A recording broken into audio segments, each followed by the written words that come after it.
Hi, this is Paisley, and today I'm going to be talking about the results of my usability testing, where I compared two drawing programs, Paint Tool Sci, I'm going to be pronouncing it Paint Tool Sci today, and Clip Studio Paint for the creation of digital art. During this testing, I compared the two programs over a series of 10 tasks and rated them using this scale from 1 to 5, 5 being strongly agree, 1 being strongly disagree, and using these metrics: effective, efficient, engaging, error tolerant, and easy to learn. So the 10 tasks that I compared them to are located right here, and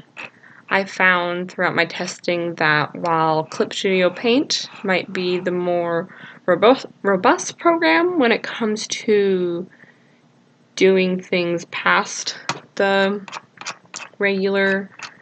artists might want to do, like actually creating something into a webcomic or maybe even a graphic for a website, but it's definitely the more robust program. But the negative side of that is that it is very complicated sometimes. I mentioned that in several of the testing, especially I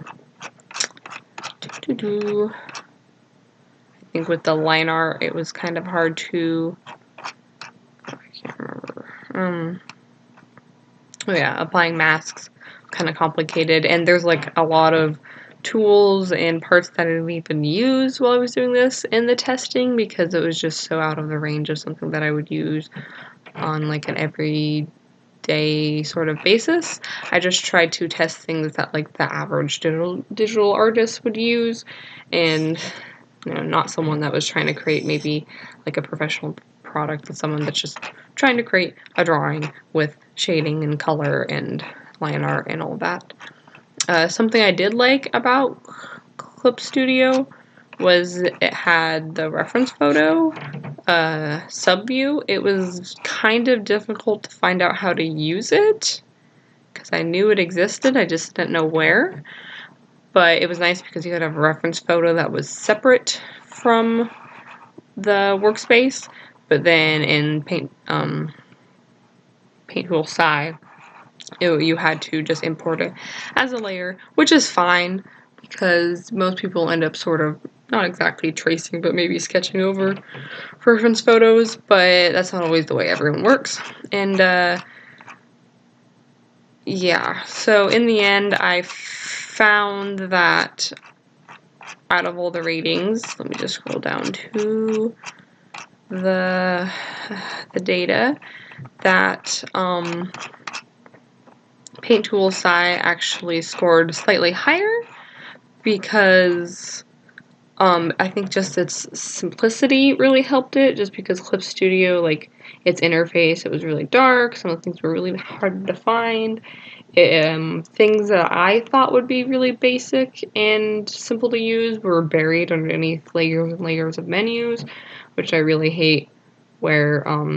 when programs do that, like Photoshop does that because it has so much stuff. And so I think Sci was just really a better choice if you were just trying to keep it simple, and especially if you were learning how to do digital art, so that you don't get overwhelmed.